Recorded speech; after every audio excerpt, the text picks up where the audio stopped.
तो नाम लिया ही है, आदरणीय रामचंद्र झा जी ने, और गोपीनाथ कविराज हैं, बापूदेव शास्त्री इत्यादि हैं। मैंने जो विषय सीमित कर लिया है, इन पंडितों में से कुछ ने मौलिक संस्कृत में ग्रंथ लिखे, कुछ ने भाष्य और टीकाएं ही लिखी, और कुछ ने न भाष्य लिखे, न टीकाएं लिखी, न मौलिक ग्रंथ लिखे। वे केवल अध्यापन करते रहे। मेरी दृष्टि में वे और भी बड़े हैं, क्योंकि उन्होंने तो जीवंत ज्ञान शरीर को जन्म दिया है। उन्होंने ऐसे ऐसे शिष्यों को जन्म दिया है, जैसे बैठे हुए हैं यहाँ रामचंद्र झा जी हैं, और भी सामने बैठे हुए हैं। तो इनके जो गुरुजन हैं, उन्होंने हो सकता है कि संस्कृत में कोई मौलिक ग्रंथ न लिखे हों या टीकाएं न लिखी हों, पर वे ज्यादा प्रणम्य और पूज्य हैं, क्योंकि उनका जो योगदान है भारत के लिए, भारत की ज्ञान मीमांसा के लिए, कि उन्होंने ऐसे ऐसे सजीव ज्ञान विग्रहों को जन्म दिया है।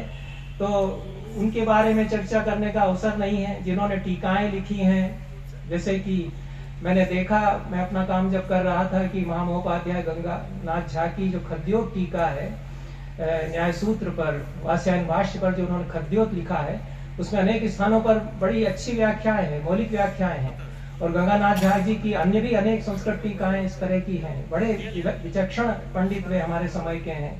तो भाष्यों और टीकाओं पर भी चर्चा मैं नहीं कर पाऊंगा, क्योंकि केवल मौलिक ग्रंथों पर मैं चर्चा करूंगा, ये बताने के लिए कि ऐसे मौलिक ग्रंथ 19वीं और 20वीं शताब्दी में संस्कृत माध्यम से लिखे गए हैं, जिनकी टक्कर के ग्रंथ संसार में कदाचित नहीं मिलेंगे।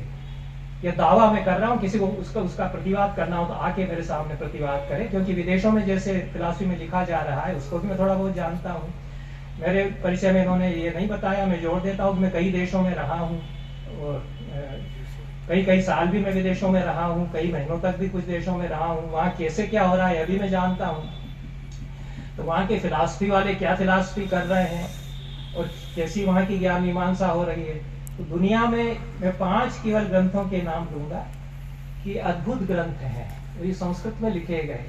उदाहरण के लिए केवल उपलक्षण मात्र है कि ऐसे ग्रंथ संस्कृत भाषा में 19वीं शताब्दी और 20वीं शताब्दी के पूर्वार्ध में लिखे गए, और उन पर ही चर्चा मैं केंद्रित रखूंगा। लेकिन उसके पहले जो मैं कह रहा था कि हमारे यहाँ एक बात मैं कहता रहा हूँ, यह भी मैं युवा विद्वानों के लिए कहता हूँ, कि आप लोगों से अगर ये कहा जाए कि प्राचीन विश्वविद्यालय कैसे थे, तो आप लोग नालंदा, तक्षशिला, विक्रमशिला का नाम लेते हैं।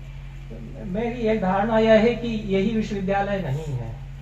हमारे यहाँ प्राचीन काल में कोई गांव ही ऐसे हो जाते थे कि वो अपने आप में विश्वविद्यालय बन जाते थे। और उसके पीछे एक ऐतिहासिक प्रक्रिया है कि राजा ने कुछ ब्राह्मणों को भूमि दे करके, दक्षिण में जिसको अग्रहार कहते हैं, यहाँ भी इस तरह का हुआ है कि कुछ विद्वान ब्राह्मणों को, पंडितों को भूमि दे करके वहाँ वो गांव बसा दिया। अब वो गांव तो पूरा का पूरा एक विश्वविद्यालय बन जाएगा। जो कुछ होगा वहाँ दूर दूर से लोग उस गाँव में पढ़ने के लिए पहुंच रहे हैं, और जो कुछ उसमें काम करने वाले मजदूर, खाना बनाने वाले, नाई वही इत्यादि आते हैं, वो सब उनके निमित्त आते हैं। तो प्रधानता तो ज्ञान परंपरा जो उस गांव की है, वो उसके कारण वो अपने आप में विश्वविद्यालय है। ऐसे विश्वविद्यालय आपके मिथिला में, मिथिला के आसपास होंगे, कई होंगे, उन पर आपको काम करना चाहिए।